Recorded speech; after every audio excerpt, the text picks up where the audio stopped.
No one in this world can you trust. Not men, not women, not beasts. This you can trust. Hello and welcome to another episode of Glory of Golden State Gaming. I'm your host, Swamp Swimmer, and with me today, guess what? It's Henry. Henry's back, which means we are talking about rules or army books or an update or something. How you doing, Henry? Yep. Pretty good. It was good seeing you the other weekend, man. Back on the West Coast. We had a wonderful time at Silicon Hammer 2023. Man, I love that tournament. It's a great tournament. Yeah, I'm sad I missed it last year, but so before we get started, because of course this video is about the brand new Orcs and Goblins LAB, the hotness. We've been waiting for a while for this, and it's finally dropping. But before we get to that, I want to ask you a quick question. I want to get everyone's temperature, their read on this announcement with the Ninth Age saying they're switching focus, if that's the right way to put it, switching focus to creating a version 3, going back into the core rules, adjusting, streamlining, doing something to it. It's very vague, their statement. It could be a complete rehaul, it could be just tweaking. I don't know. But what are your thoughts on it, Henry? my thoughts are, I think it's pretty safe to say at least the last two labs have been flops rather than hits. And I think from a team that can't even make the Saurian and Rat book work, I'm not too excited about the idea of them taking a new crack at a new edition. Personally, this feels like more of a knee-jerk reaction to Old World than something that's been well thought out. And I'd rather we just not do that. Yeah. But no, I feel you. I definitely feel this is some sort of reaction to Old World announcements. Man, like it's weird because like you're right. I'm worried about that much change and that much change coming all at once. But also I look at the current rule system and it needs changes. There needs to be some changes there. It's either we deal with it now or we deal with it far down the road.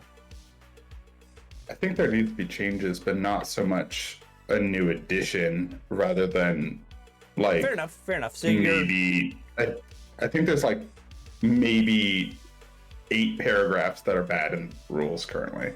Okay, fair enough. So you're on the side. It's trimming. I'd rather see than. You're on the side of a lighter touch to fix the current problems, but not an overhaul. Yeah, and that's where I am on actually most games. Is I'd rather do less and work with what you have than just give me a new game. Yeah, and I honestly, this is just my personal prediction. I think what you're describing is what's going to happen. I think that's what's going to happen, but who knows? We will see.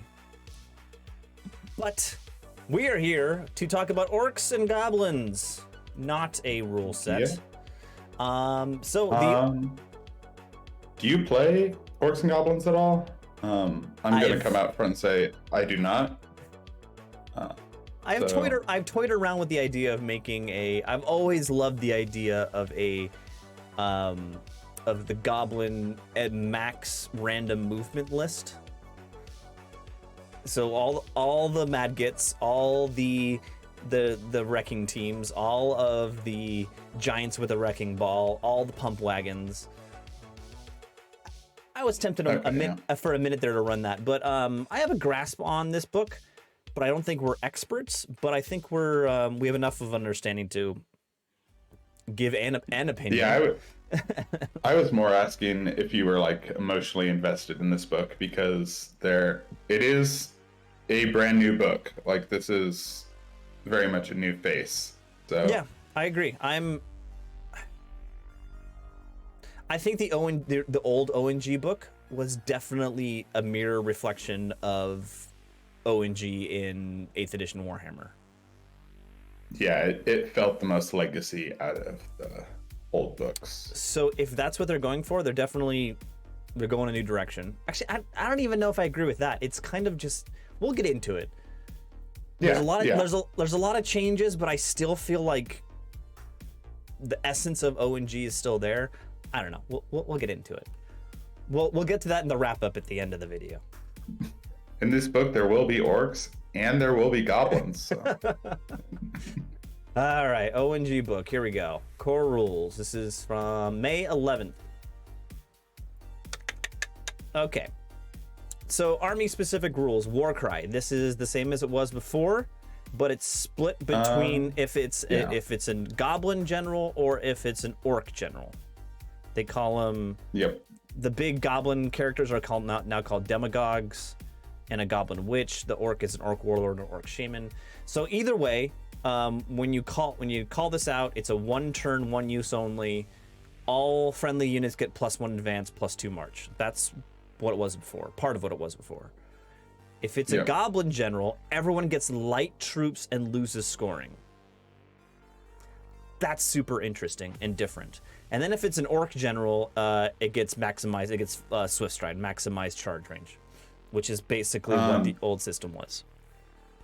Yeah, the one thing is, if it's a goblin general, just the goblin stuff gets light troops and scoring. Oh. And if it's orcs, just the orc stuff gets maximized charged. So if you were to have a goblin general with orc models in your army, those orc models would just not benefit. Just get +1 advance, +2 march. They get the little movement bump, but they don't get the light troops and lose scoring thing.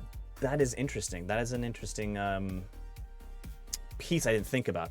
So I like the idea of them splitting it between orcs and goblins. Gives a different flavor. I'm always on the side of how specializing your list. Like, for instance, the 2 different armies in the UD list. Like, I'm always a fan of that. Diverse, like, creating small choices that make big changes in the army total. I think I love this. So I really like this rule. The idea that an all-goblin army can have 1 turn everyone's light troops is super interesting. I like, for me personally, I like the idea of having it in your pocket where you can really get yourself kind of 10-inch breathing room because you're +2 march. So just go 10 inches backwards with your war cry rather than going forward. And that's very goblin. Yeah, it seems really, really cool. So it's a subtle change. It's a change that I think makes the armies a lot more split. Like, it's not orcs with goblins, it's orcs or goblins, kind of. It really makes a big difference who your general is there, whether it's orcs or an orc or a goblin. But I like that. I think it's themey. Cool. I think it's themey, and it's a cool rule. And the orc one getting swift maximized charge is just solid for. Didn't they traditionally move for infantry? I think it made them all swift stride last time. So yeah.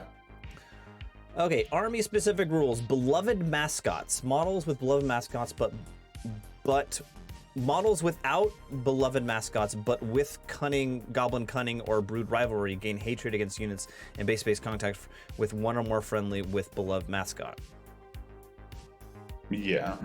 So it's that confuses rewarding combo charges. It's kind of like the predatory fighter type thing where you want the beloved mascot in combat with things with goblin cunning or brood rivalry. Yeah, you want to clip the corner with the beloved mascot so that the unit gains hatred. I like this rule too. This is rewarding tricky play, getting that double combat you need at the right moment. I think this is a good rule. Yeah. We'll see where beloved mascot shows up in the army, but I think it's a good rule. Brood Alpha. Units with Brood Alpha this is a champion upgrade. This is kind of like the Warriors of the Dark Gods champion. The champions gain +1 health, +1 attack, and their discipline set to 7, and they get a great weapon, and their weapon can be different close combat weapons than the rest of the unit. And they have to be upgraded to a champion. They always have to buy a champion. Yes. Well, they have to. Okay, they have to buy it. Yeah. Yeah. It's interesting. Interesting. Makes I guess it helps out with challenges, I guess, but it doesn't really help out with if you want to sacrifice your champion. Because there's now 3 books that have 2-win champions. And it's always kind of a weird one to keep track of for that challenge math. But picking up a great weapon is not always terrible, especially for orcs.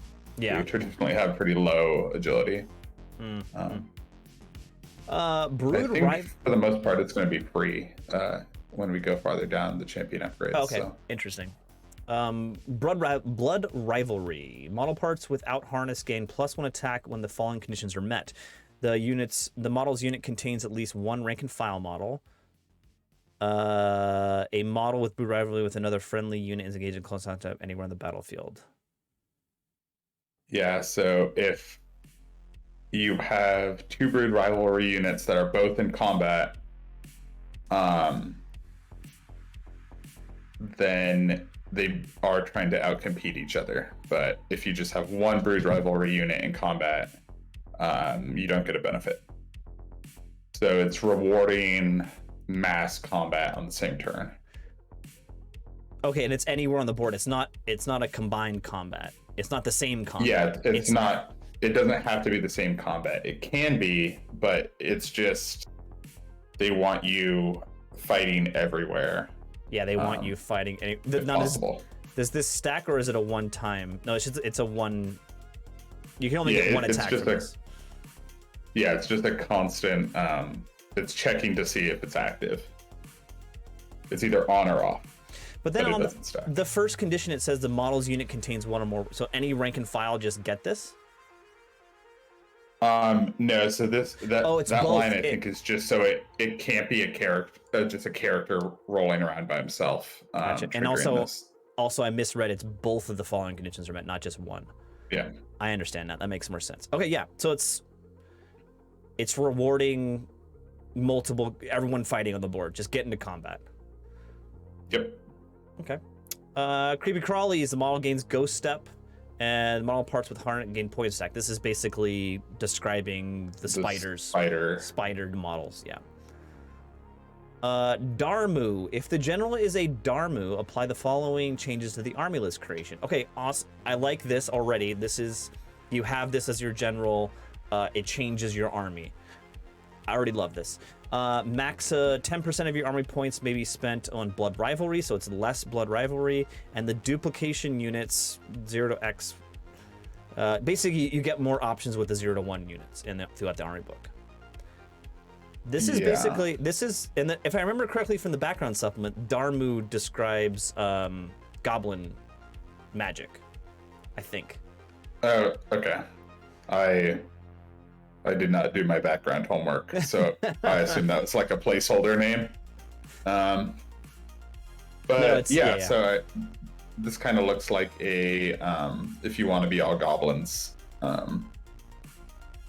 you get less orcs, but you kind of get to break some of the goblin restrictions. So yes, exactly. I love that. I love it. 100% agree. Goblin. Oh, there's this third part of this on the next page. Okay, apply the Goblin Cunning. Apply the following rules to any unit consisting entirely of Goblin Cunning. Maximize flee distance. Interesting.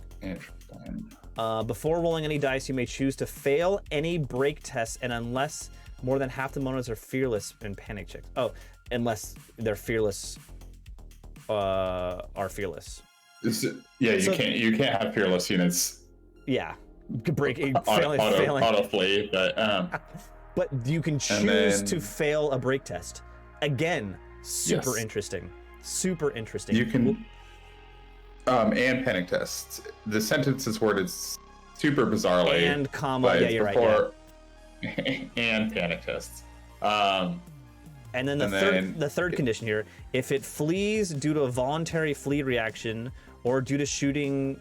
Due to causing a fail, a panic, or a break test, it automatically passes its next rally test. This does not apply for units that is decimated. The unit is decimated, or if it flees involuntarily. So you always have the condition now where you can voluntarily flee. Basically, that's what the second condition says. Yeah, it's And then Goblin Cunning is maximize flee and poor man's feigned flight. Yeah, it's feign flight that you automatically pass your rally check, but you don't get to move or anything. You're still shaken. Yeah. And on a break test too. Yeah. So as long as you're not decimated on the break test, you just pop back as long as you chose to flee. Goblin Cunning is insane. That's insane. Like, that's really good, right? This is the kind of rule that really has like player skill involved, where like you need to know like that it's the right choice to just always break from this combat or always flee from this combat. But if someone's good with Goblin Cutting, especially with that war cry, where they can just have these goblin units doing lateral movement, this seems nuts. Like this seems really, really good. Yeah, I mean, it is risky. Like no matter what, running from a break check, you might just get rolled. I mean, you're rolling maximize flee distance, but you still just might get rolled no matter what. So it's a big gamble, but there's high player skill rewards to it, which is super interesting. I love it. I am going to be interested to see if there's any units with Goblin Cunning and Feigned Flight, because that seems to be something that could really push this over the edge. Yeah, if they have Feigned Flight and they automatically rally. Yep. But I this is the kind of role that gets me really excited, and I know won't remain the same throughout the lab's life. Just got reaction right now. Is this broken? Is this too good? I would say this is too good. Okay. Yeah. It's very rare I read a rule that makes me want to play an army, but this makes me want to play Orcs and Goblins, just as a knee jerk. So it's probably too good off its face, but we'll see. We'll see. All right, tribe leader. Again, if the general is a tribe leader, I think this is the opposite of the Darmu. This is for orcs, I think. Yeah, this is orcs because you get max 10% Goblin Cunning. Yep, and then the stuff with limitations on orky stuff is going to go up. Self-explanatory. Again, love this. Change your army with the correct general, and you can change your army in a very big sense. Love it. The one thing I'll say about both of these is the max 10% of blank units in your army. I'm so happy that new recruit exists, because there's no way I'd be able to do that math on pen and paper. That is 100% true. And then also all the situations where you have a character on a monstrous mount and the monster counts towards the monstrous category, but it also counts towards the character category. New recruit is a godsend. Yeah. It's a godsend. All right. Don't make me do math. Don't make me do math. First attack attribute, crude weapons. This is just in the first round of combat. No, it's after the first round until combat's over. You were exactly right. I read that incorrectly. It's second round up. You can't benefit from parry, but all weapons count as hand weapons for rules purposes. Yeah, so you get a great weapon, or if it's like a great weapon or spear that has crude, you just have it for the first round of combat. This is a just pure negative. It's a attack debuff. Attribute. It's a debuff. Yeah. So in the first round of combat, you get the spear or great weapon bonus, whatever. But then the rest of the combat. Oh, interesting. So this is prior. I don't know where crude weapons show up in the army book really, but this is, you gotta get into combat and win first round. That's the gist of it. Yeah, your weapon breaks, I guess. Or this could all be used in situations like you want is there a situation where you want a great weapon in the first round of combat and then after that you don't want it? Yeah, but normally you'd want parry, and you can't benefit from parry with crude weapons. I don't know. My guess is it's just going to be on like savages and stuff like that. So it makes sense as a savage rule. Yeah. All right. Next special attacks. Force of Destruction X. This is basically the random movers, right? This is they can't be declared. Can't charge. They can't be bounce through charged. Units. Yeah. Yeah, it's just a cleaned up version. The one thing is if several units are touched simultaneously, active player chooses which unit suffers the hits. So I guess you just don't bounce through them all and hit them all now. You just hit one. There's no longer the rule if you can hit multiple units with these, like with a Madget, for instance. Yeah, that's If the kind of what monster it looks like. So you just pick one. Yeah, interesting. I mean that's a little bit of a nerf, but We'll see where it comes up too. Yeah. It might be on more things now. So. Okay, interesting. Okay. And a new Hereditary. The new Two Hereditary. new Hereditaries, kind of. Guile and Fury.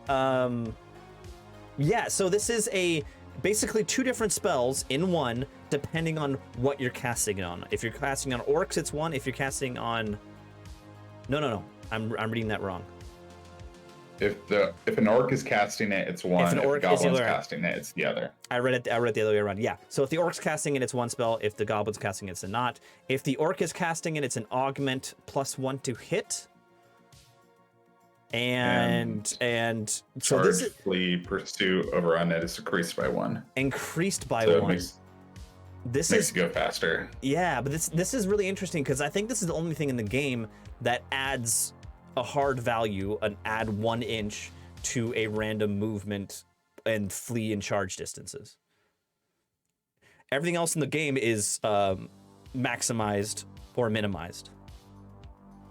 So my point is, I can think of like I know they took that off the lantern. So yeah, this might be the only one. So this is the only time you can roll a 13 for your flee distance. Yeah. And the goblin version, I think, is even more notable. Yeah. Because it's the only time they can roll 1 on their pursuit. Yeah. Or I guess technically a 0 for a failed charge. If they roll snakes, -1 is 0. So.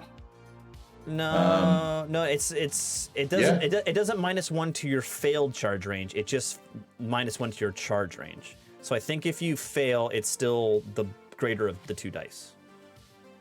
I think I'm just think from my first time reading it, I think that's the correct answer. Yeah. Yeah. But I think the goblin one so far, like the orc one +1 to hit is a decent spell. It's very much a throwback to their last version, where they had rerolls to hit.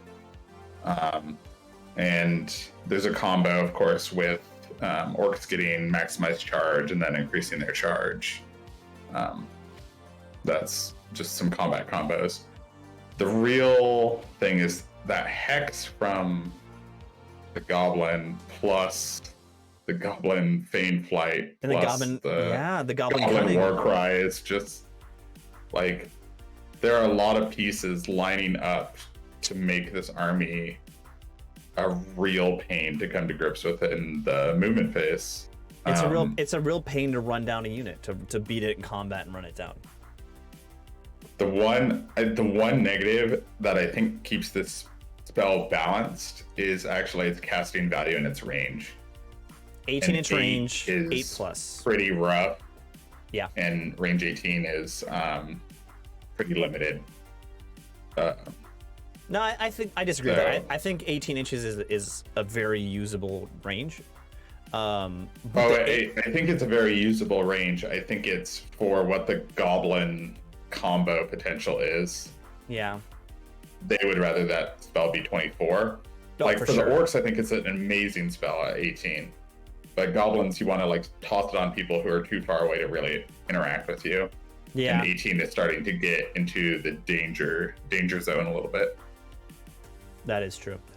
Interesting. But yeah, you're right. The 8+ is on an adept, 3 dice is not like that's 3 dice is like maybe 3 dice is maybe I don't want to throw 3 dice. Like I'll throw it in risky situations, but with 8+, I'd feel more comfortable with 4 dice. well, yeah, and 3 dice is for this effect is not exactly. You're not super happy using that many dice for this effect. Yeah. The one thing I will say is, I think the last 3 books, the hereditary spells have just been, in my mind, slam dunks, and this is another one where it's just the spell seems great. Yeah. I don't have a lot of negative to say about the spell. So. Sweet. All right, let's move on to the magic items, or special items, excuse me. Omen of the it's the Apocalypse, but I always call it the Apocalypse. It's a hand weapon, +1 attack to +1 attack, strength, and AP for each friendly unit other than its own that contains 1 or more models with blood rivalry engaged in combat anywhere on the battlefield to a maximum of 3. So this used to be a random D3, but now it's the amount of combats on the board, basically. Not most likely orcs in combat. Yeah. I don't really like items that require a spreadsheet to figure out what they do. And this just seems like an even more situational Hero's Heart. Yeah. Or not Hero's Heart, Kingslayer. Yeah. And for 110 points. Like, it's nice that they kept it in. Not nice that it doesn't have the pun as a name anymore. But I think this is one that it's just kept in because the players love it. But I mean, yeah, if it doesn't seem that good to me. well, +1 attack, a +1 attack, strength, and AP, a +3 attacks, +3 strength, and +3 AP is amazing. And I think if you're running an orc list and you have 3 other combats going on at once, or 3 other units in combat. Well, yeah, 3 other units. My biggest complaint with this is if you're in combat by yourself. So like if you put this on a cowboy or something like that, it does nothing. Like if no other orc units are in combat, this item does nothing. And that is not acceptable to me for 110 points. True, and it is pricey. Anything over 100 points is pretty pricey. Okay, Attack Gnasher. 50-point weapon. Attack Gnasher, 50 points. When performing close combat attacks other than crush attacks, the wielder must perform 3 additional close combat attacks with strength 5, AP 2 at the same initiative step. Look at that, +3 attacks, and it doesn't cost you 110 points. Wow. Yeah. Yeah. And yeah, this one seems great. That seems fantastic. It can go on any weapons, so you can put it on paired weapons or great weapons. And okay, interesting pick up point. Some more. Interesting point. It doesn't have an enchantment like the Omen of the Apocalypse as hand weapon. It's an anything weapon enchantment. So does that mean you could stack this with another weapon enchantment? My guess is that's just the version we have is currently missing. Yeah. I mean, it makes sense. I think it might be that. Yeah. That's...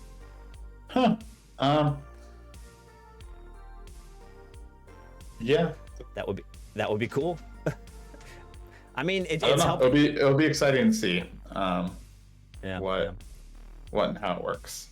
Okay, banner. I think it's great. Yeah, I agree. Banner enchantments: Black Root Vine Banner, 65 points. Must have Goblin Cunning. Unit gains Forest Strider in close combat. Rank and file models with Goblin Cunning get poison attacks. So this is basically turning it's giving poison to some goblins. Yep, it's the Lizardman banner that we lost. Saurian banner. Now, the way this is written, does that apply to shooting attacks also? No, it doesn't. In addition, close combat attacks made by rank. Yeah. Yeah. Okay. All right, pretty straightforward. Yeah. Make a big poison unit. Makes sense. Ed Basher's Trophy. Units that count towards special only cannot be taken by Iron Orcs. Roll a d3 at the start of each round of combat. that the unit is fighting. Unit models gain one of the following effects until the end of the round of combat. They either get distracting, lethal strike, or lightning reflexes. That's weird, but it's random. Yeah, so there's, I think, 2 major strikes against this. One, you can't take it on a BSB. Yeah.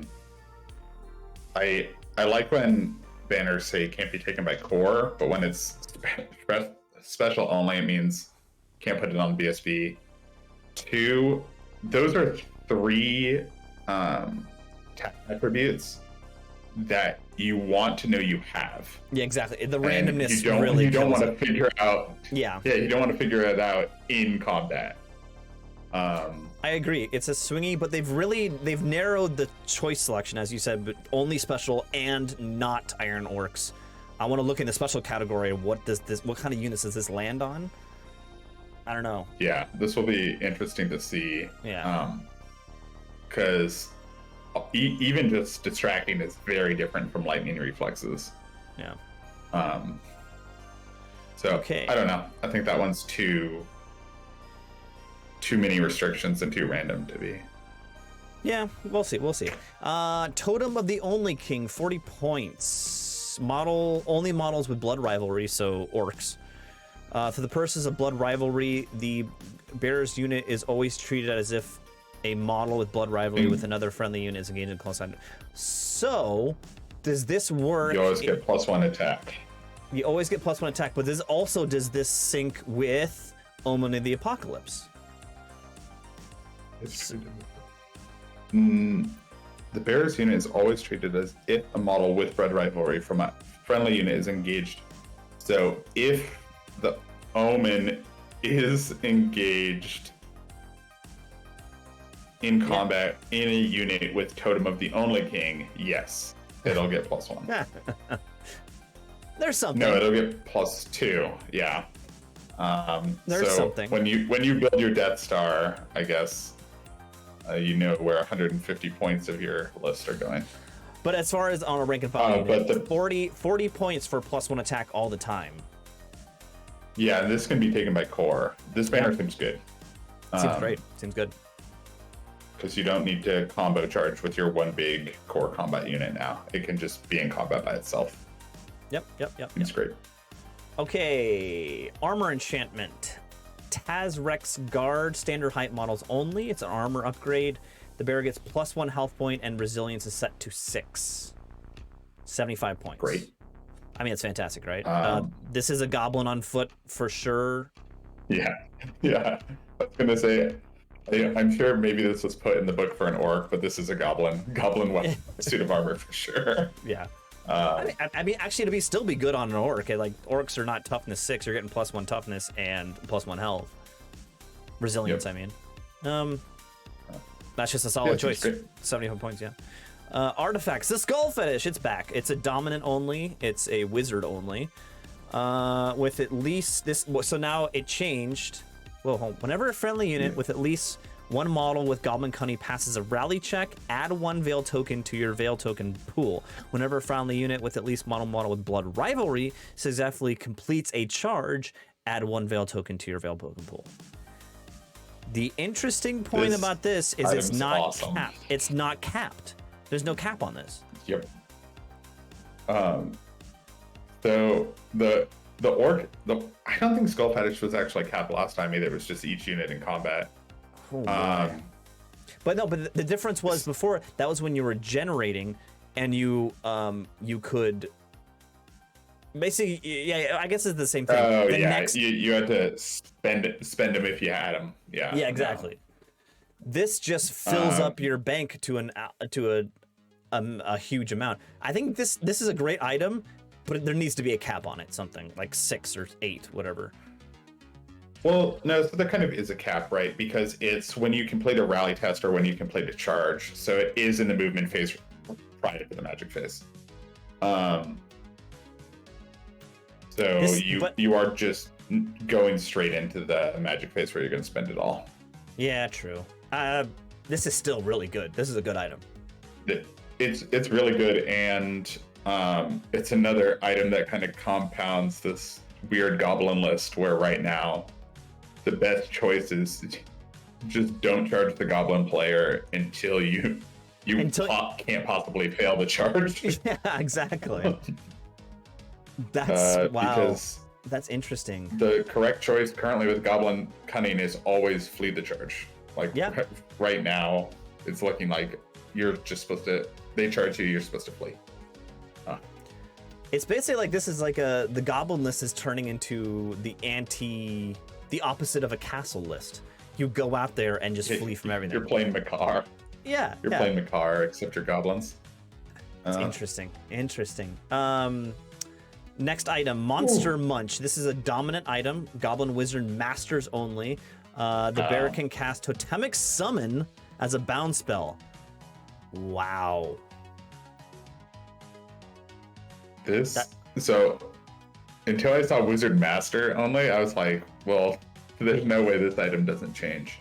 But at Master, with Totem losing its breath weapon, I think this item is really good. But I think this item might just be fine. Like, really, it's a good item, but I don't think it's a broken item. Double casting Totemic Summon in one phase? I think that's amazing. Yeah, but it's bound, right? So it's most likely just going to be a 4. Still, like, there's other good spells out of Shamanism or another wizard. In theory, and it's dominant and master only, right? So this is not a cheap investment. Yeah, but then also think about you run a master on Shamanism, who's got double Totemic Summon and Break the Spirit. Let me check one thing real quick. Goblin Wizard Masters can't be on Shamanism. So this is. Oh, okay. You made a great point. I did not think about that. Goblin Wizard Masters cannot take Shamanism, so this is just extra. Okay. Now things are settling down. Okay. Yeah. So now it's like a 700 point investment to get double totem going on. Yeah. Yeah. I think this item's really cool. Yeah, it's cool. I like it. I think you'll see this item with a Witchcraft Master or a Thom Master. For sure. Because Comet and then Bound Totem is a fun magic phase. But no, it's cool. Yeah, and plus I like seeing bound spells in army specific magic items because it allows you to mix up your magic phase more. So this is just always good.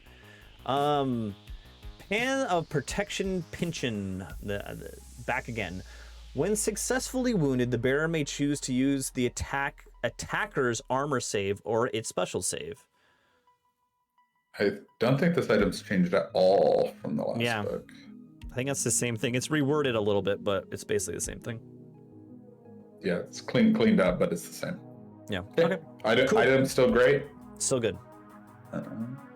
Okay. And then Gaga Brew. Goga Brew. And if I remember from the background supplement, Goga was like He's the little guy in the Mandalorian, right? No, not Grogu. Goga is the magic mushrooms from 8th edition. It's okay. Yeah. Let's see. It's a dominant, which is rough. 0 to 3 in an army. Goblin witch doctors and goblin demagogues only. So non-wizards can take it. Both the goblin characters can take it. Interesting. One use only, may be activated at any start of any melee phase until the end of the player turn. The bearer gains fearless and unstable. Yeah. So this is the item you take when you don't want to always break from your combat. So it gives the goblin list more reliability. Yeah, and control for the goblin player. But it must be used at the start of any melee phase. So before you know the result of the combat, you have to decide this, which is the interesting part. Yeah, this but you can be faced away, like you can be giving them the rear, and you're just fearless and unstable, and you're just going to crumble out a bunch of goblins, but you're going to stick. The bear doesn't have to be alive at the end of the combat. He just gives it to his unit. Interesting. So you can throw this on. This item seems. You can throw this on like a chaff character. Goblin. Yeah, or like a character that's going to step up to a challenge. Use it, die to the challenge. Yeah, and just scrolling down, the Goblin Demigod in his pants is 90 points. So yeah. This is 110 points to make sure the unit you put there stays there. This seems great. It seems really great for how the Goblin list is shaping up to play currently. Yeah. So I think you see at least 2 of these in every single list. Whew, okay, fair enough. All right, army organization, characters 40%. I think that's a high percentage. Core is 25%, which is the standard, and then there's special and nothing else. There's no other special categories. I think I think the categories are mainly revolving around orcs and goblins and the differences between the two, so that's fine. Yeah, because you do kind of have a secret cap. Yeah. As well. Orc characters. So an orc warlord. It's 0 to 2, but if you have, what does it TL stand for? Tribal leader. If you have tribal leader, yeah, that means you can have 3 of these guys. Interesting. Yep. Blood rivalry. It seems all orcs are minimized break, fear, and panic. Yep. So they're basically cold-blooded except for combat reforms and march checks. And rallies. There you go. Yep. Okay, so you can do the tribe leader thing. You can make this your orc general. It can go on a grunter. A grunter is basically what a warhog used to be. Warthog or hog, whatever, pig thing, whatever it was. That name is rough. I like it though. It's funny. It needs some humor. It's an ONG book. You need some humor in here. Yeah, I'm just not gonna be prepared when my unit of grunters charges you. I'm just gonna be like, oh, please just call them boars. Please just call them boars. The wyvern is back. There's a bunch of weapon choices here. I'm not gonna go through all of them, but there's 4 different specializations you could do. The first one is a veteran, which is a free choice, and that's exclusive veteran orc marauders and veteran orcs, and he gets heavy armor and he has to go in either one of those 2 units. That's the free choice. Feral warlord, battle focus. He has to go in feral orc marauders or feral orcs, and frenzy light armor. So he gets the battle focus. No more tattoos. Yes, no more tattoos for the ferals. Which is that's not game breaking. Yeah, I like, as someone with tattoos, I like the idea of tattoo saves. So, fair enough. Next points. This is 30 points as an iron warlord, iron orc basically. Gains exclusive. He has to go with the iron orcs. He gains weapon master and plate armor. Pretty self-explanatory. But now this new choice is iron orc loner. 0 to 1, or if you have a tribal leader general, it's 0 to 2 per army. It's 95 point upgrade. He gains where is it? Loner. Exclusive not a leader. Exclusive, not a leader. Stubborn weapon master. And plate. So that's what? 95 plus. That's 175 points for a cowboy that can go and be stubborn. A stubborn cowboy. Yeah. And he can ride the wyvern or the grunter chariot. That's pretty good. He probably is going to have a 1-up. He's stubborn, minimized break tests. The loner really stands out to me as, and the cool thing about the loner is since he's still 0-1 outside of an orc list, he just seems like a slam dunk as your only orc in your goblin list, and he is just really a 1-up roadblock that just sits there. Yeah, I agree. That's really good. Moving on. Orc Shaman, Pyromancy, Shamanism, Thaumaturgy. I think that's exactly what it was before. You can join trolls, which is... Wait, no, he has Blood Rivalry. He has exclusive Blood Rival, so he has to be with an orc or with trolls. And I think that's because there's an upgrade for like a troll mount, I think. No, just no. Grunter, and Wyvern. I think it's just to keep him from joining a goblin unit and running around. Okay, that makes sense. But why put trolls in there? That's weird. I don't understand because they don't. Can the orc characters join trolls? Nope, they sure can't. So it's like I guess he just likes hanging out with trolls, man. That's weird. Yeah. It's weird. Okay. Huh. I think, if I remember correctly, there's something to do in the background about that orc magic has something connection with trolls, but I can't remember it off the top of my head. Goblin characters, the Demigog. He is also exclusive Goblin Cunning and Trolls. Yep. He's toughness 4 now. He was toughness 3 last time, right? Or am I just misremembering that? Maybe? Or sorry, resilience. Resilience, get it right. I don't know. I don't know. Someone will let me know, I'm sure. So I'll get actually. So when he becomes general, which is the Darmu upgrade we talked about before, which changes the army composition, he also gets Goblin Gardens, which is a special rule. After determining deployment zones at the end of blah, blah, blah, you must choose a fields, forest, ruins, or water feature. All models, friend or foe, treat terrain feature of this chosen terrain as DT1. Models with an DT1 treat this terrain of chosen as DT2. In addition, friendly models with Goblin Cunning gain Strider to it. So basically, he can turn one piece of terrain into DT, one more DT than it is normally. Yep. And goblins ignore it. And goblins ignore it. And goblins are also steadfast in it. I am sorry, orc players, but you currently don't have a book. Like, there's a goblin book that you get to be a part of, but Goblin Gardens it has to be on your general, but it's free. Like, yeah. This is insane. Yeah, I mean, I like the way they're going, but I think they just did a little bit too much with the goblin stuff. Goblins have so much area and board control. Yeah. He's leader. He's discipline 8. He's discipline 8, which is not good. But the discipline doesn't matter because as long as you're choosing to flee, you automatically rally.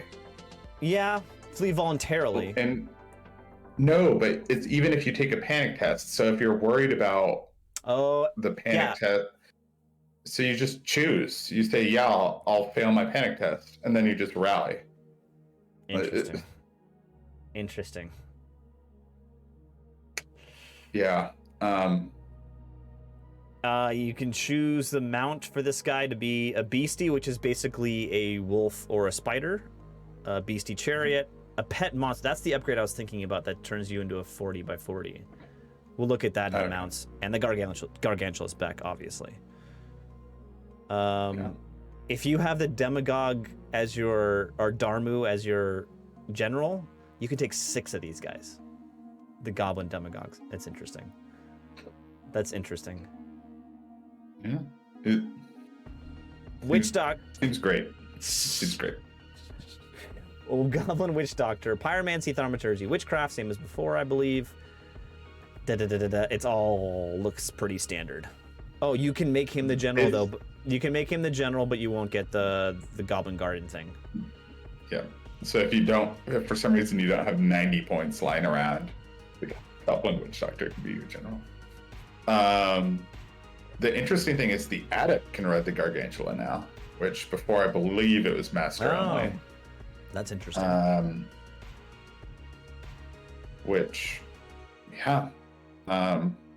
Pyro, Thom, and Witchcraft, so it's a bunch of just really solid damage banger. dealing or movement based lores. Yeah. All bangers, all bangers. Oh man. Seems good. Okay, Seems good. new character entry here. The Gortuk Initiate. This is a 20 by 20 Gogtuk Initiate. Gartuk, yeah. This Once is again from the Mandalorian. Yeah.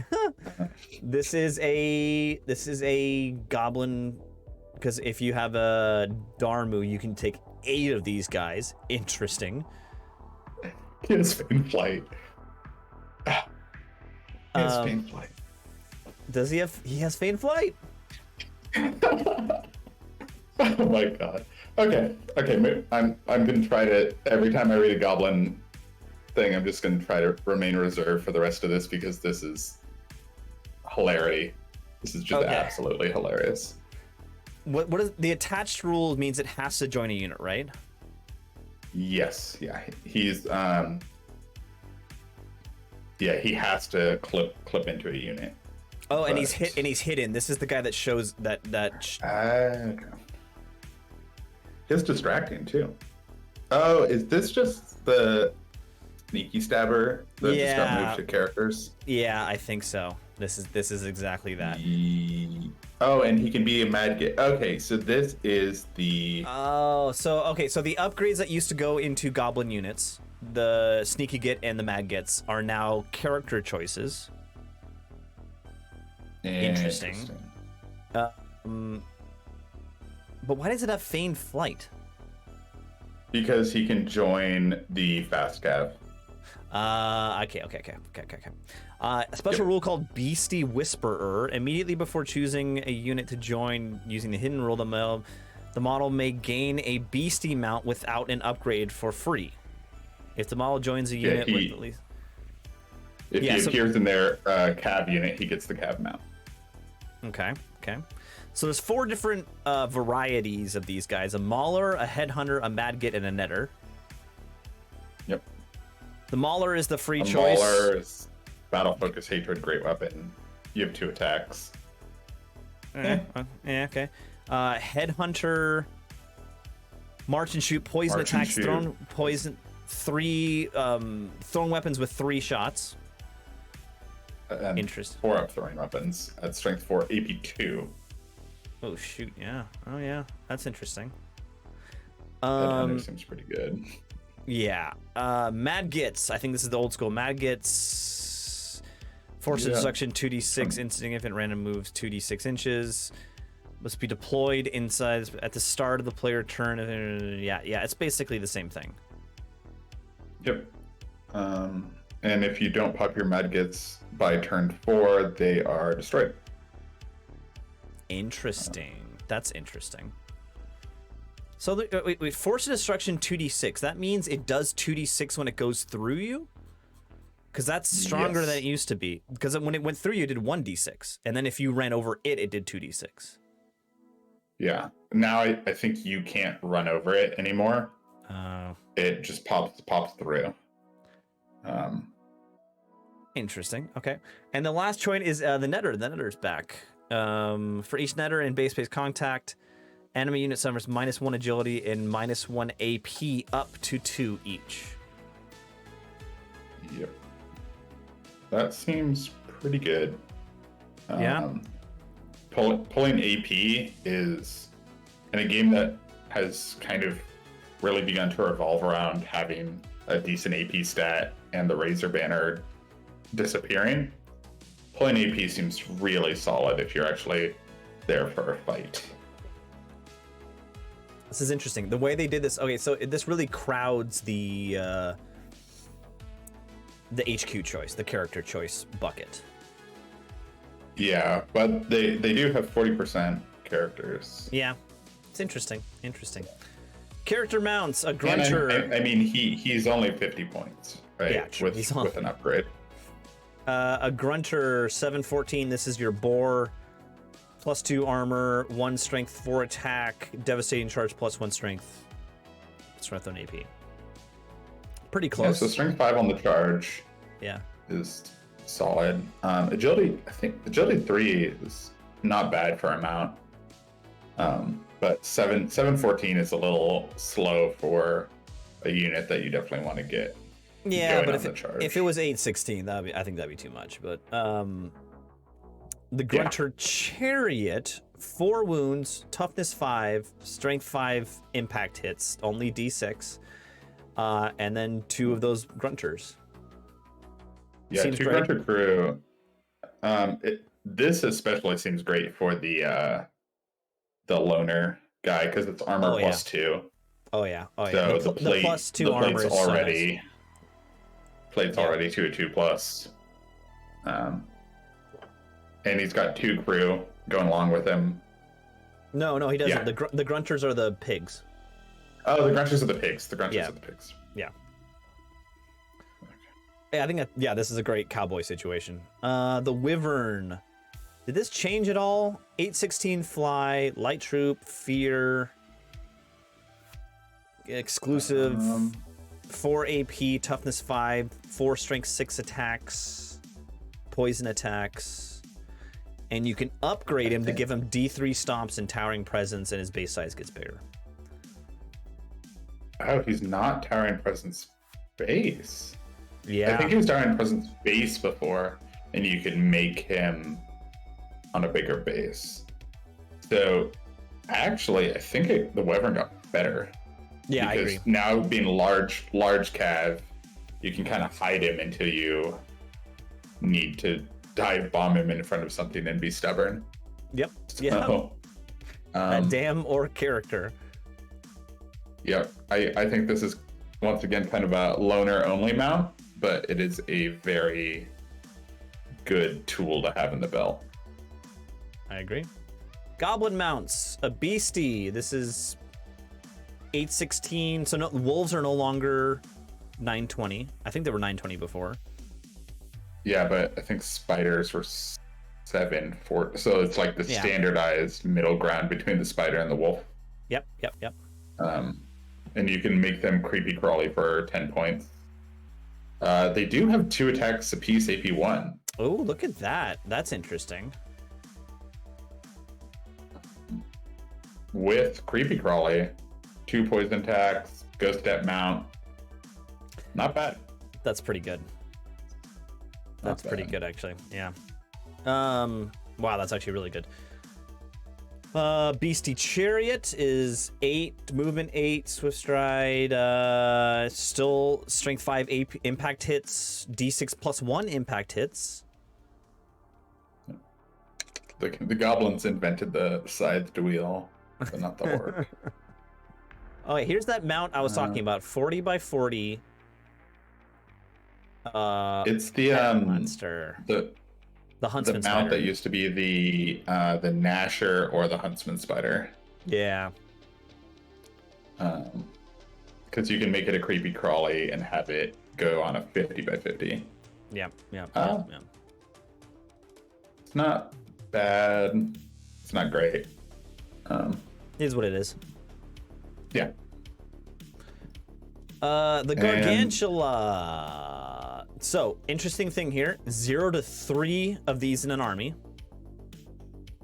0 to 3 gigantic models in an army. Oh, never mind. 0 to 1 model. Okay. For a minute there, I'm like, whoa, this is scary. Yep. 714, 7 HP, which it was before. Resistance 6 through 4 up armor. It lost the 1 poison attack, the Venom Surge attack. It lost poison attacks in general. Oh yeah, yeah. No, Creepy Crawly gives it poison. Creepy Crawlies gives it poison. Creepy Crawlies gives it poison. Yeah. It also lost a wound. Oh, it had 8 before. Interesting. Was it Fearless before?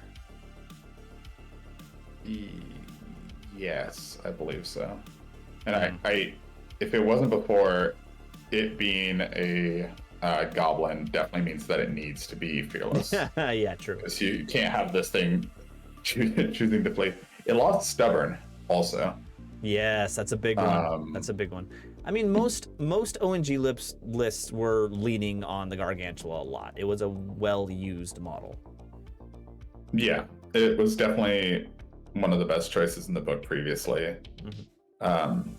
And I think if you're going to have an adept to be able to write it now, it definitely needed to be toned down. Okay. Interesting. That is all of the character mounts. We're on to core, 25%.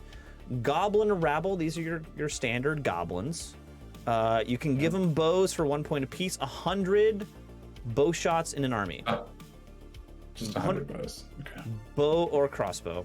I mean, that number seems ridiculously big, but that's just me. You can give Spirit Shields. It's pretty straightforward. 20 to 60. You can get 60 goblin units. 60 man goblin units. The shield seems pretty cheap for them for being defense 2. That's true. kind of just going off of peasant levies, which is a pretty easy parallel to draw to. For just parry. And being able to take a magic banner seems pretty solid. Yep. Though I suppose for the most part your goblin units don't need Banner of Discipline, because if you want them to flee, they should. they should. But no, goblins seem great. 4 points model, 5 points with the shield. Great, no complaints. All right, Goblin Reavers. These are your fast cav mounted goblins. You can have 4 of these units and a army led by a goblin. And this is like you can give it the upgrade to make it an actual feigned flight. Yeah. Yeah. You can make them fast cav. They're scoring normally. Yeah, they're scoring cav normally, and then you can give them the upgrade for free. And you can have 2 units or 3 in a unit in an army led by a goblin. Yes. And of course, they do not come out of your bow cap, because Goblin Rebel is rank and file infantry models. So you can have 100 Goblin Reavers with bows who are spies. No. 75 Goblin Reavers with bows who are spies. It says rank and file infantry models with bow or crossbow, so it counts these guys too. No, these are cav. They're not infantry. Oh, shnikes, you're right. So that's 175 bows out of core. I'm here for a fun time, not a long time. Oh boy, that's maybe too much. Okay. Feral Orcs. This is the Brute Alpha. This one has to has the champion that upgrades. Frenzy. Battle Focus. Crude weapon. This is the crude weapons. Special rule where it chews up. It has paired weapon. It still has the weird rule where it has paired weapons and spears. Yep. So that means in the first round of combat you can use either one of these, but then after that you're yours to hand weapon. Yep, because your weapon breaks. Interesting. It is interesting to see a frenzied unit that doesn't have fearless. So your ferals can choose to flee if they need to. That is I don't know why interesting. you would. Also, they are strength 4, AP 1, AP 0. So they are a barbarian. Also, evidently you can give it the BSB, Battle Standard Bearer. Is that a typo? That has to be it. You can turn... No. If the unit is a special choice, it can be upgraded to the BSB. I don't know. That's... I think it's because it's units marked with the upgrade marked with SP count towards special instead of core. And then Battle Standard Bearer SP is free. Does that mean if you do upgrade it to a Battle Standard Bearer, the unit becomes a special choice? Yep, and it is your BSB. Interesting. So you can take the BSB out of your character and just put it on a unit, which is better. Yeah.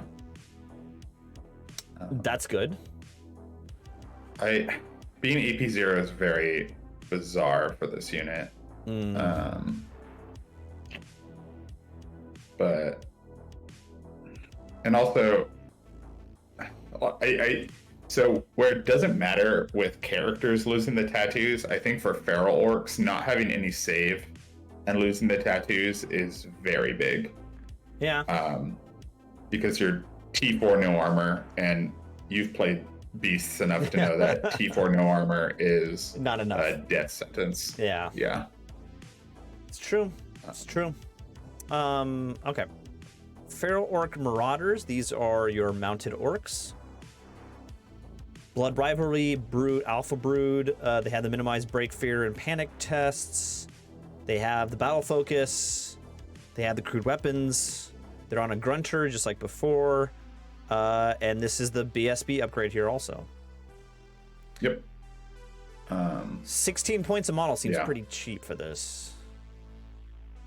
Yeah, I mean, they only have armor 2, and the shield is 2 points a model, so it's 18 points to get armor 3. Yeah. And they still are frenzied, which, yeah, I think the age of the feral orc has passed. Probably right now, at least. Okay. Moving on.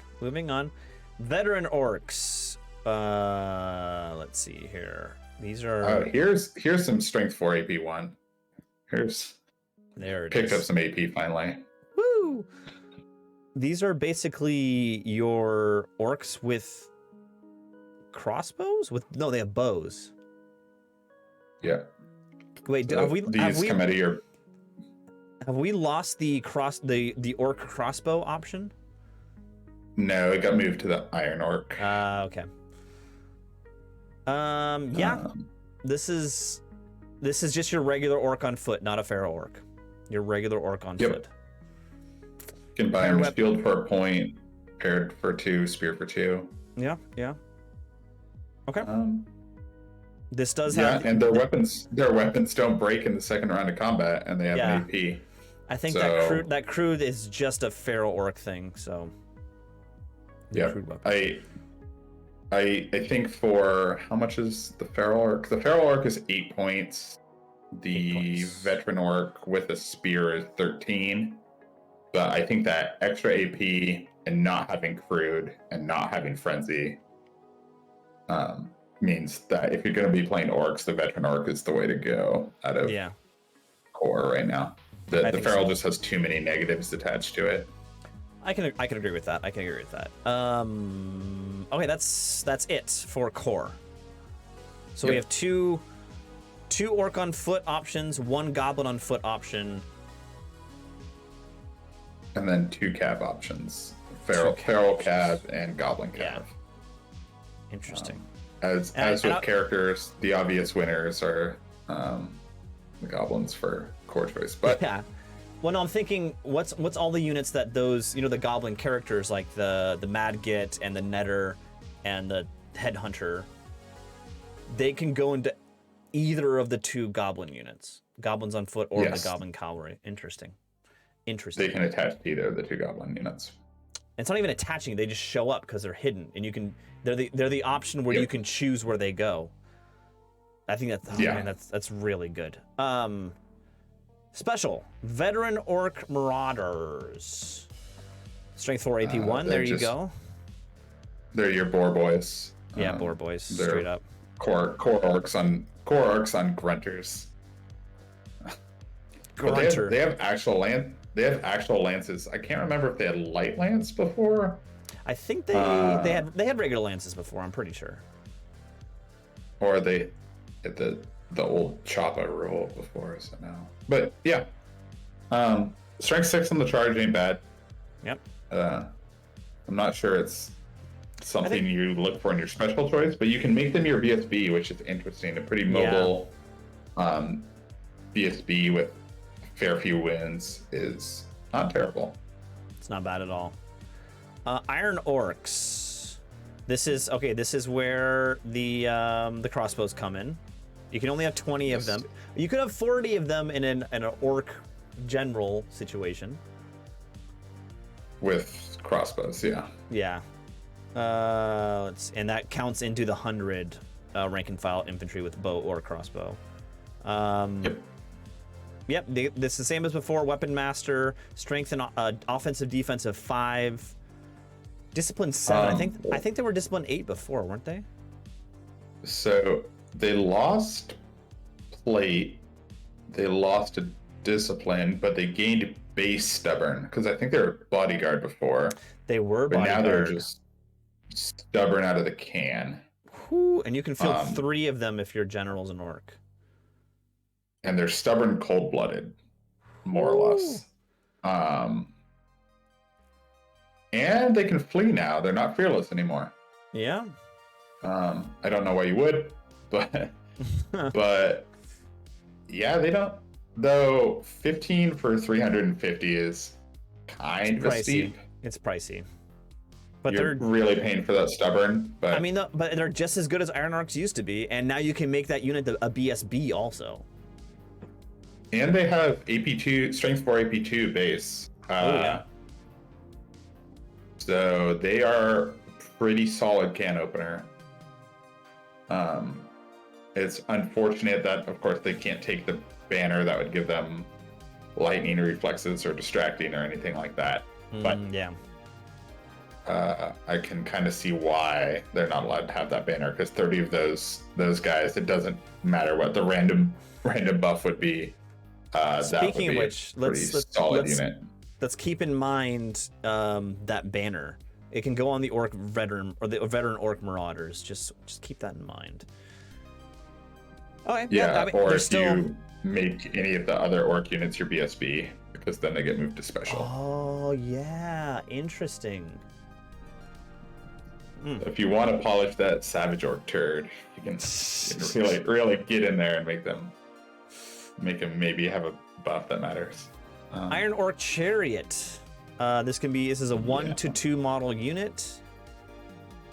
You can have. That's really confusing. 0 to 2 units in an army, or 0 to 3 if you're an orc general. 0 to 2 models in the army, or 0 to 4 if you're a orc general. That's mighty confusing. So the cool thing about that, the 1 to 2 models in a unit, is since they are not light troops, you can join a orc character on a chariot to them and have a full rank. Not sure it ever matters, but it is interesting. Also, the champion is a free upgrade, and remember, Alpha Brood champions get +1 AP, +1 attack, right? +1 HP and +1 attack. So if you run just a single guy, you upgrade him to champion for free. He's actually hit point 5 with how many attacks does he have? With 2 attacks on each orc. Yeah, that part's confusing. I don't know. I think it's. I'll scroll up and look to see if it's model part without harnessed or if it's single model part. If that translates to the grunters also, that's a little bit nuts, but I'm pretty sure it at least says without harnessed. So I actually really like having the champion upgrade free on a chariot. It really gets to threaten kind of lone models and that kind of thing. Yeah. Or even just like elf combat characters and units, because you can just charge in and declare the challenge. Yeah. And all the impact hits go into the challenge. Brood Alpha. Champions with Brood Alpha get +1 health point, +1. It just says +1 attack, doesn't it? It just says +1 attack for champions and brackets. So currently, as it's worded, it's +4 attacks. I mean, well, does anything in the I can't imagine. Yeah, I don't think that's correct, but I can't imagine that's. I think this is the first ever chariot that can be a champion. Yeah. I can't imagine that's going to last for the generalized release. It's probably just a typo somewhere. Yeah, probably true. But for a glorious moment, you have an orc chariot with 8 attacks plus D6 impact. These are good. If you're running an orc list, you take 3 of these, three single ones. I think you just do. Well, if you're playing a orc list, you can take 4, right? I know 3. 3, yeah. 3 champion ones, and you can have a buddy one if you want it. If you want it, yeah. All right. Gogtuk Neophyte. We're just going through the dictionary and just picking a page. So this is an ambush unit. Poison attack, paraweapons, thrown weapons. Scoring. And it's a goblin. Scoring. Whoa. And then you can upgrade him to Creeper, which gives him Skirmish, Strider, Light Troops, hard target, and Scout. Lose scoring. Yep. Interesting. So they're just better Longhorn. If you just take them out of the can. Ambush scoring that they're discipline 7. They have the goblin cutting rule. Yeah. I'm just not going to say anything more about the goblin units because right now it's just so overwhelming what this book's trying to make you do. And this is just ambush and scoring when it's put together on a unit, especially for 170 points, is in my mind an auto include. Yeah. Into an orc list or a goblin list. Like they're 01 for a generalized orc list, but for a goblin list they're 02. Yeah, this should just be the first thing that goes on your new recruit roster at this point. Fair enough. And if you ever get charged or panicked, choose to fail and then rally and then rally for free. Yep. And they have poison throwing weapons too. So they do something when they come on as well. Yeah, and they're AP1. So they are strength 3 AP1 poison throwing weapons for 170 points. That's a little too much. There are too many keywords on this unit for how much it costs. There just are. Oh okay. Boy. Goblin Chariots. I remember I got message that there's a typo in here that this is a 0 to 4 unit instead of a 0 to 3, I think. I can't remember. Okay. So, yeah. Chariots.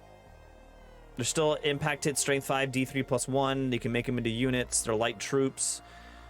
They're goblin cunning now, so these can flee and rally with the best of them. Yep. D6 plus 1 impact hits is still great. Yeah. 3 goblins a piece is great. 4 wounds and T4 is pretty solid. Yeah. I mean... Yeah, Shyhammer is going to continue to use these guys. Yeah. And 100 points an extra model is not terrible. 320 or 420 points is a little bit steep, but the rest of the goblin stuff is so good that you can have your cool chariots and yeah, the rest of the list will carry them along if need be. All right, Grotlings are back. These are beloved mascots. These are the ones. These are the beloved ones. So if you get them into combat, hold on, let's go back to beloved mascots and read it to me real quick. So it's if a goblin or an orc unit is in combat alongside a beloved mascot, that they have hatred. So the goblin and orc unit, not the mascots. It gives they pass out hatred to buddies in combat. So really, this is really benefiting orcs. Yes. When it comes down to it, they do scout, which is nice. They scout. They're 3 to 6 models base for 90 with 5 wounds, hard target 1. 90 points. That's so cheap. Oh. And they're fearless and stable, so they can actually, like, even if they give you combat and the combat doesn't go well for you, they're going to stick there. Also save you from getting run down. For sure, these are, if you are playing orcs, for sure these are supposed to be in your list, because giving Iron Orcs hatred is fantastic. Very solid. Is fantastic. Yeah. And Scout means that they will be in a place where it's not obvious that they're getting involved in the charge. Yep. I mean, they're only moving They only moving 4-8, so it's a little hard to maneuver them around, but it's good. Yeah, you do have the one war cry turn as well, though. So they go 5, move 5. Scrap wagon. The scrap wagon. These guys had the beloved mascot also, which makes them they have a new dynamic now, but they're still random movement 3, unstable, 2d6 grinds, 2d6 impact hits, strength 4, AP 3 grinds and impact hits. 5 wounds seems like they went up. I feel like they might have. I think it was 4 before, yeah. 3d6 random movement beloved mascot is when you make your random move roll, you're going to be really happy that you have beloved mascot. When you miss it by an inch and you really were hoping for a beloved mascot to be in that combat, I could see that being rough. But also they're insignificant, which, I mean, to be fair, goblins choose panic and orcs re-roll it, but insignificant is a great ability just to have tacked on there, and for 110 points. 2d6 strength 4 AP3 breath for impact hits can scare off some fast cav and scare off some little elf units too. Yeah. So these seem pretty solid. I agree. I just like, before they were, scrap wagons were just annoying little chaff pieces that would go blow things up and then blow themselves up. This gives them an extra dimension with this beloved mascot. Yeah. There's a reason to keep them in the line if you need them to. Yeah. Let's see. Nashers are back. You can still make them a 40-man unit, which is great. There's still 2 strength 5 AP 2 attacks. Fearless Insignificant. Agility 4. I think they're pretty much the same as they were before, right? But they don't have the blow up rule anymore when they lose combat. They don't have the blow up rule, and I feel like maybe you can take more. Like if for some reason you owned 160, you could put all 160 Nashers you have on the table. I'd love to see that. Love to see that. They nested. They were beasts before. They were beasts before. Okay. Standard size beasts. Yeah. I can't remember if they were. And they nested the Nasher Dashers into this. You can have units of 10. Which you can have 2 in your army. Yeah, and they get fly 6-12, hard target, light troop skirmishers. Yeah. Yeah. They're kind of like harpies and that kind of thing, where except they really put it out if you charge in. Yeah. No, Nashers are still great. Fearless is a great rule just to kind of have on something that is you have to kill it to get rid of it, and it at agility 4 puts out quite a bit of hurt, and it seems solid. So beloved mascot does not affect Nashers, right? No, because they are not orc nor goblin. Okay, interesting. Wrecking Team. It's still a 60mm base. It's 0 to 2 in the army. 3d6 move.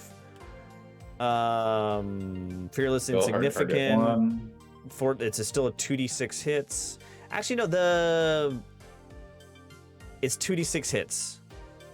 That's what it was before. It used to be an extra d6 when you landed on it. Yeah.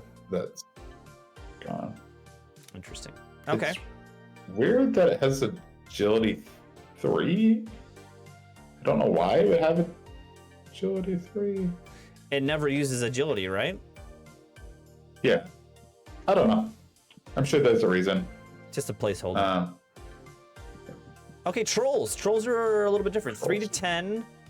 Fearless, Fortitude 4 up, same as before. Strength 5 attacks. 2 Strength 5 attacks. Was before?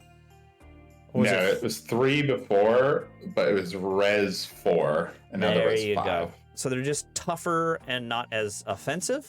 And you have did we have 3 choices before? So we had 3 choices before, but one thing to really note is the Belch is gone, the AP 10 Strength 5 auto hit, but so is Stupidity. Oh my god, you're right. Stupidity is gone. Wow. Yep. But also fear is gone. But I mean, losing stupidity means trolls are all of a sudden independent operators. Yep. But Independent they operators are with advanced 4. true. Independent operators with fortitude 4 up it's just solid. It's just solid. Especially with Res 5. Like, yeah. It's very durable. Bridge trolls, they gain distracting and water strider. Cave trolls get +3 armor, which would give them a 4-up armor. And ruin strider, and then lastly, forest trolls give MR3 and strider forest. Yeah. I mean, yeah, this is like legit. It has the same name, but this is legitimately a different unit. Yeah. Like they just do something different than what trolls did before. Advance 4 March 12 means for the most part you're just like, yeah, but you they really are want to taking the hit, yeah, rather than dealing the hit.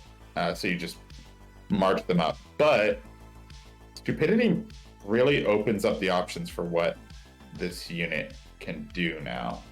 And it's 3 to 10 because remember, babysat. And remember that weird thing that the orc characters can join this unit also? Yeah. I mean, you were seeing that often in the last in our current iteration of the 9th Age. You were seeing, I was often seeing like orc cowboys attached to troll units and then they jump out or charge out or whatever. So I think they wanted to keep that. They wanted to keep that tactic in the army book. That tactic was mainly there because it helped you get around stupidity, though. Yeah. So it's... Yeah.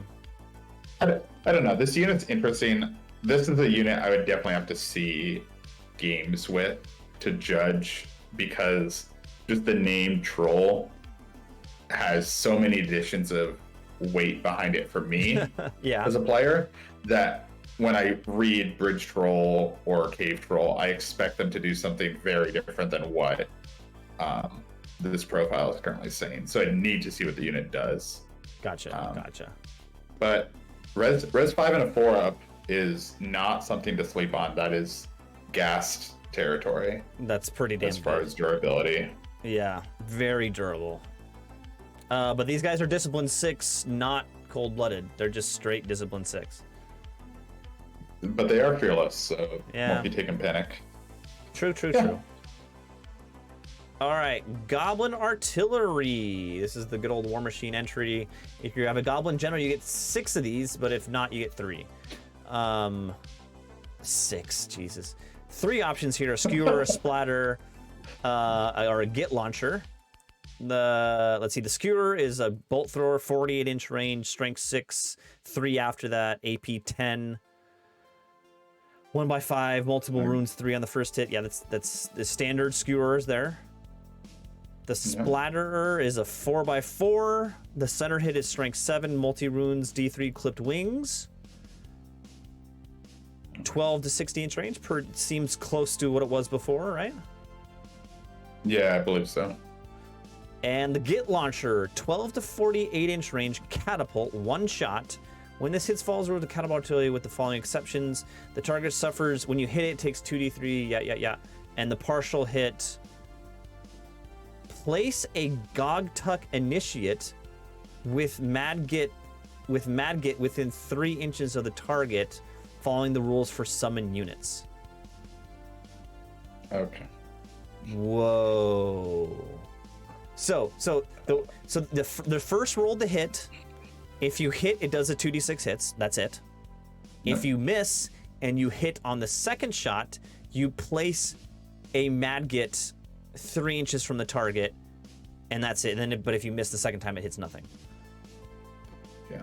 I am going to scroll up real quick to see. And you can take one of these in a regular army, and you can take 2 of these in a goblin army. I think actually the way you were meant to say that sentence is you can take 2 of these in a regular army and 1 of these if for some reason you're playing orcs. Wait, hold on. It's got an asterisk here. For each Git launcher you take, you can take 1 less splatter, so you can't take a lot of Git launchers and splatters. Fair enough. Yeah. I am just going up real quick to see if can I declare any charges? Okay, so they ignore the enemy ignores models for force of destruction when declaring charges in movement. That's what I needed to see. Oh, so if you charge through one of your mad gets, it doesn't hurt you. No, it's you can't like charge a mad get, but a mad get can't chaff you. Gotcha. I was making sure that the war machine wasn't also just something that fired free chaff and blocked charges. Oh, gotcha. You'll take the damage for going through it, but it won't prevent you from charging. Yeah. Yes. Yeah. Yeah. I mean, a skewer at 90 seems great. A Gint launcher at 175, I think, is a bit pricey for my taste. No, but that's so good. Hold on. Let me look at the Git launcher. Let me look at the Mad Git really quick. Mad Git. So it's random movement. It's force of destruction 2d6, and it says when it doesn't hit you, you hit the Mad Git. It's additional d6 hits. So if you throw this Mad Git, it lands in front of a high value unit. It's going, and then the high value unit charges through the Mad Git. It takes 3d6 strength. What? I think it's strength 4 AP2 because that's what the guy is. Okay, so it's the same value. Okay, I thought it was Hit-wise. aren't Mad Gits currently strength 6? No, it drops the character. The little goblin character in front of them. Oh. Interesting. Yeah. It's good. I'm just not sure it's 175 points good. But both the splatter and the skewer seem great. I think it's great, man. I think this is throwing crap in your backfield really annoying good. Yeah. I don't know. I mean it's still very cheap range damage. All the artillery now being 5 wounds. I think they had varied wounds before. Yeah. So yeah, they seem great. It's funny that it's 0 to 6 for goblins. Also, I think they were to lay it on. I think they were tall before, but now they're standard. Yes. Yeah, I think you could upgrade them to be tall. Yeah, before you give them the orc boss or whatever. Yeah, interesting. All right, let's move on to the giant, the new goblin giant. 3 gigantic models per army. I'm just briefly looking over. It looks like a standard giant, but it gets blood rivalry. So this is the minimize break fear. Yeah, it's the orc stuff. You can give it Big Brother also. You can give it a giant club. You can give it. You can make it beloved mascot. Interesting. That is interesting. Just having these guys and then giving all of your orcs hatred is really. Let me check because I think this is the first beloved mascot that has brood rivalry or goblin cunning. So let me just make sure that he doesn't give himself hatred. Oh, interesting. That is interesting. But you can carry on through Armed to the Teeth. Armed to the Teeth is like the only point upgrade you can give to him, and it becomes a weapon master with light armor at the start of each round of combat when the model is fighting. If the model is within 12 inches or one or more friendly models that are equipped with great weapons, paired weapons, and or shields, the model gains the corresponding equipment till the end of the combat phase. So basically, he can use he's weapon master with the weapons of any friendly models that are within 12 inches. No. Is it friendly models? I believe it's friendly models. Yeah, friendly models. Beloved mascots are not their own beloved mascot. You can't have the rule and get hatred. Gotcha. Okay. He doesn't give himself hatred. He's just giving it to everyone else. Other orcs. Yep. Or interesting. goblins, in theory. I think a giant with Weapon Master, I mean, you have to organize it so he's next to the right unit, but a giant with Weapon Master is pretty damn good. Yeah, and having Brood means he's gonna pump all your orcs, and he's a pretty easy second combat unit to get in. Yep. Because he's quick. And he gets Swift Stride or maximize charge off the Warcry. Yeah, true. Because he's brood rivalry. And with him, he's not bad. With Discipline 7, and on top of that, minimize break, fear, and panic, he's not running away anytime soon. And it's not other friendly rank and file models. So if a character has a great weapon, or anything like that. Oh yeah. So if he's by, say, an Iron Orc Loner who has all that stuff built in, he's just ready to party. Yeah. Yeah, he seems solid. Yeah. I mean, at the end of the day, he's still a giant, so he's got all the problems associated with being a giant. But as an ogre player can tell you, a giant with a great weapon is no joke. Yeah, that's the big upgrade with the Arm to the Teeth, is be able to use a great weapon. Oh, does that work also with the champion upgrade for the orcs? Because the champion gets the great weapon. That's interesting also. Yes. So it's very easy to give him great weapon. It's very easy. Yeah, the giant very much feels like something you want to be doing if you're playing orcs, for sure. Interesting. Okay, Guardian Behemoth, a gigantic beast. Remember, 3 gigantic beasts per army. If it's 0 to 1, but if you're using a goblin army, it's 0 to 2. 5 wounds, toughness 6, goblin cunning. This thing has goblin cunning, but it's fearless. Yep. Four goblins on the back with bows and lances, but actual lances. It's got 6 strength, 6 attacks, and it's got a bunch of upgrades that you can choose 2 of them. Okay, so I'm just gonna go through these. Slithering Frame is it gains Fortitude 6 up and random movement 3d6. Wicked Horns means it gains Frenzy and impact hits 2d6. Creepy Crawlies gives him Ghost Step and poison attacks. Yep. Just him, not the riders. Scarred Carapace is +2 armor, so he would be a 4-up armor. And Immense Bulk, the units, the base size goes up. It gains 2 health points, which will bring him to 7 HP, and gains 4 additional goblins. So this is like a utility monster kind of thing. Yeah, and it's up to 2 choices also, which is... Yeah, so you can combine these choices. So you can rebuild the old Gargantula for 93.75, which I think is about where it cost previously, but it doesn't have Stubborn anymore. Interesting. I wonder if there's a world where being on 100 by 150 and having a random move 3d6 could be potentially abusable, but it's really not that defensive, and it's pretty expensive.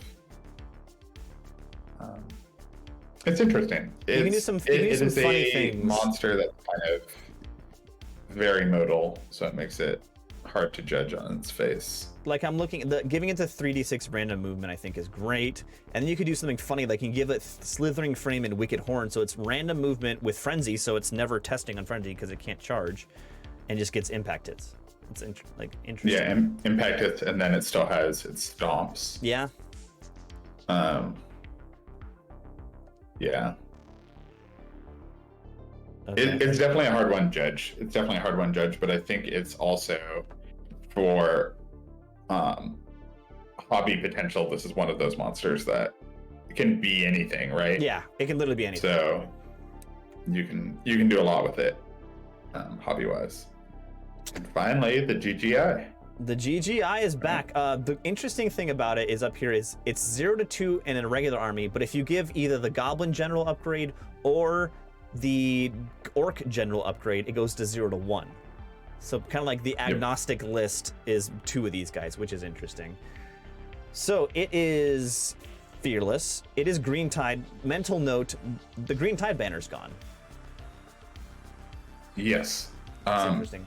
Oh, something wild about this now is it is not supernal anymore. It is not. It is just fearless unbreakable. Yep.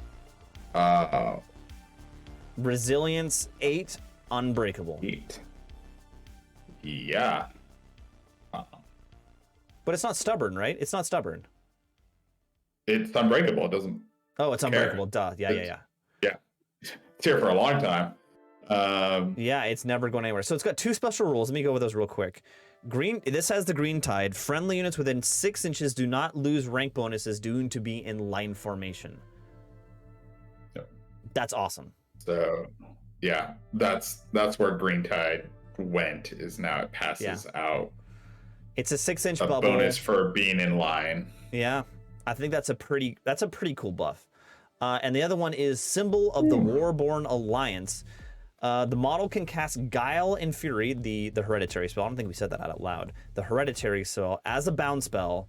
When attempting to cast a bound spell, the owner can choose which version to cast. So it can it's basically a double bound spell.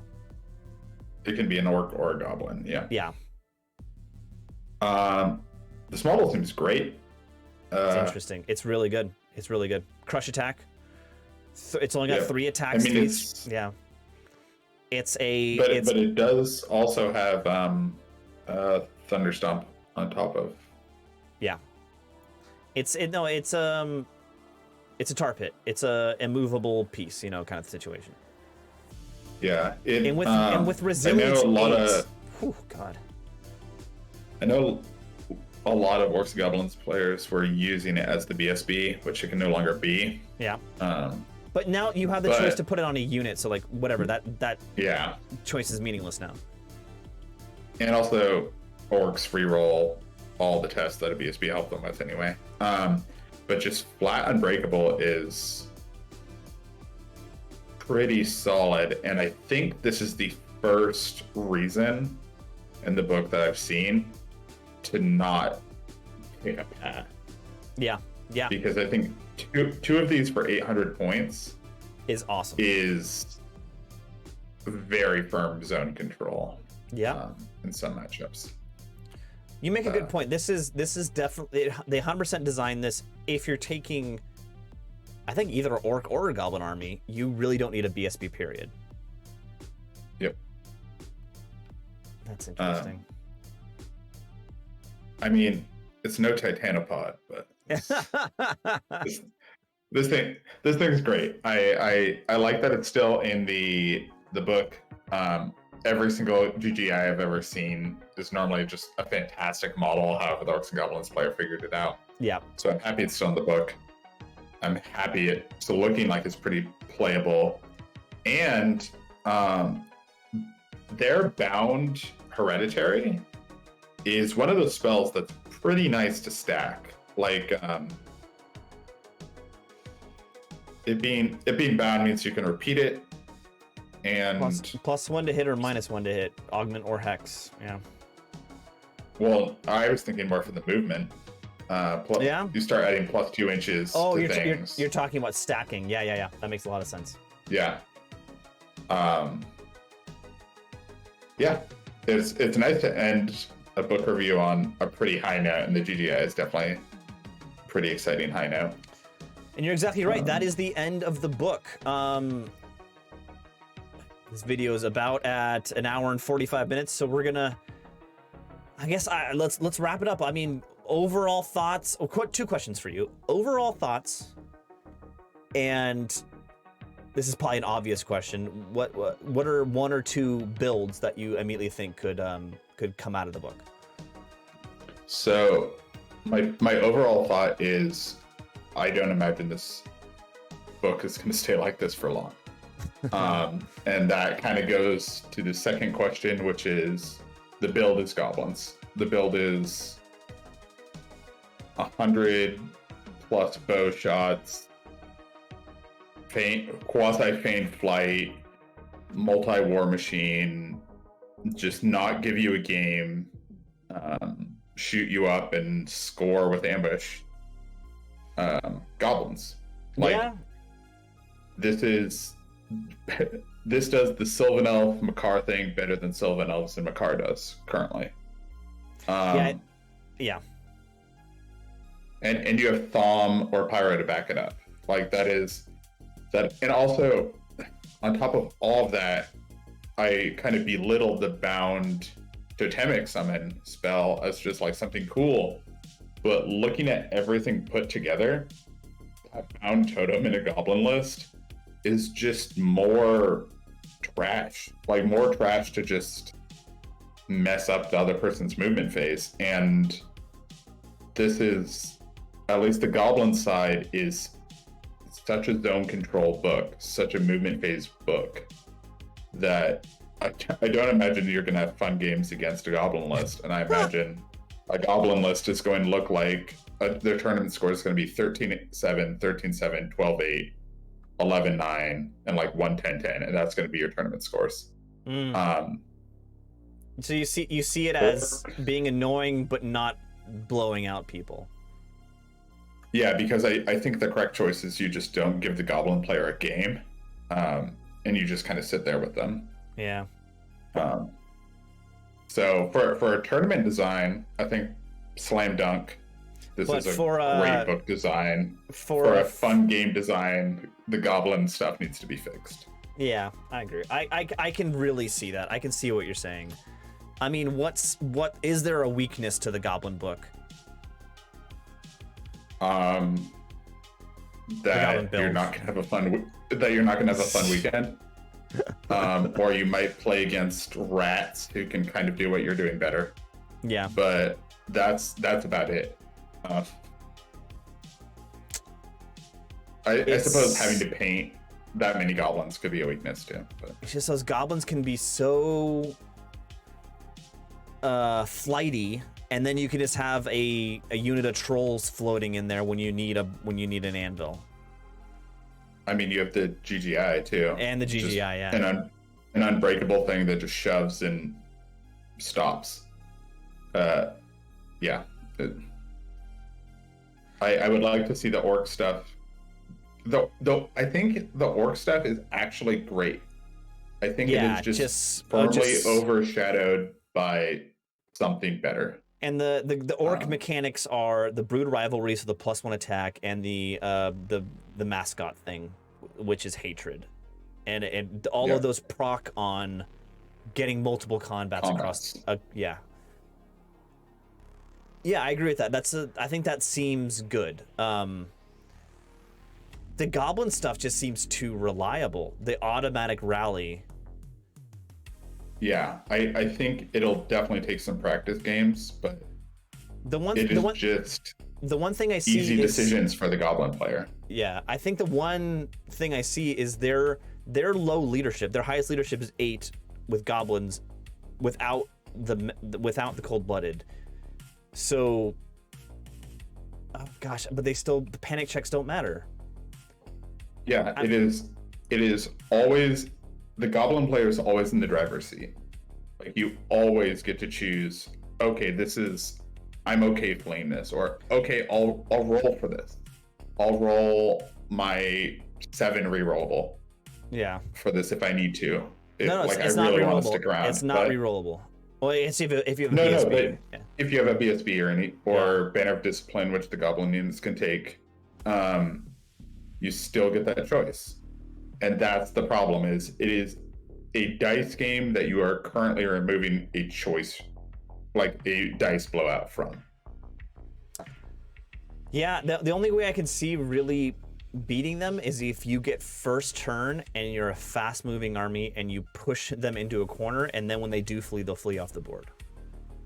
Yeah, exactly. If it's the diagonal deployment or something like that, and you can just lay on the gas. I think there's just one too many special rules that help out the goblins. Yeah. Okay, I'm still super excited. I'm still excited for this book. I love how they drew. Let's lay off the negative and let's talk about the positive. I love how they drew a line down the middle of this book, and it's an orc army, or it's a goblin army, or it's a mix of the two with the Great Green Idol. I think. Yep. I love how they did that. I like the design of the orcs. Do you think this still has the feel of orcs and goblins that orcs and goblin players love? The wackiness, the hordes, the horde mentality.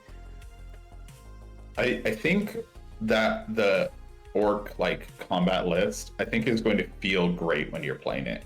Mm-hmm. Like if you're playing an army that wants to fight and you get like your multiple combats, you get your pluses to hit, you like stack all those buffs. That is going to feel really rewarding to play. It's going to hit like a match. Especially because you also have, you have shamanism, you have the chariots, you have like just so many different operators that help you get these multiple combats going at the same time. I think that's going to feel great. I really kind of am sad for the orc players that savages kind of got left out in the cold. Yeah, a little bit. Yeah. Even on the orc side of things, but I really do think it still feels like orcs and goblins. I'm happy we didn't go the everything as random move, animosity kind of nonsense, because the wacky thing is a really cool legacy part of the Orcs and Goblins book. But for a game that fundamentally has kind of shown itself to be a tournament game, having random rules that just make you not in control of something you willingly brought to the game is harsh. Yeah, it's that's really, true. really harsh. That's true. And you kind of see that getting rid of stupidity, actually, is they moved away from that, but you still kind of want to pile in, get all the orcs in there, get your fight on. So yeah, no, I think this is, and I kind of say this actually after every first sneak peek of the lab we get, and then it's normally the wave 2 of the lab that the wheels come off, and I think the book falls apart. But I think this is the first good crack at the book. I just am not excited to see what fixes come down the line. I think the main problem is the goblin side, and it's just not fun to play against. Everyone just constantly fleeing from you. It's the new. No risk. No risk. It's rough. It's the new Skink Cloud, but better.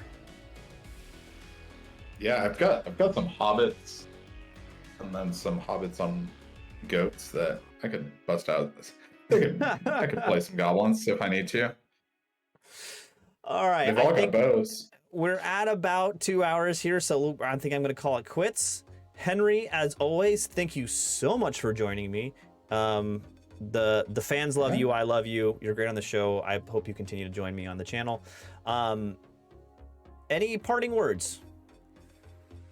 Time to paint up some goblins. Yeah, time to paint up some goblins. No, actually, my parting words are don't paint up goblins.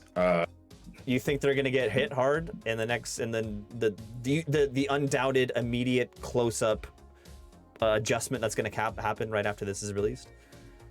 I think we've been through enough lab processes to know this is going to get hit hard. So don't invest in it. And the moral of the story is, don't hit it hard. Just hit it a little bit. Just don't hit it hard like it's happened so many times. Yeah.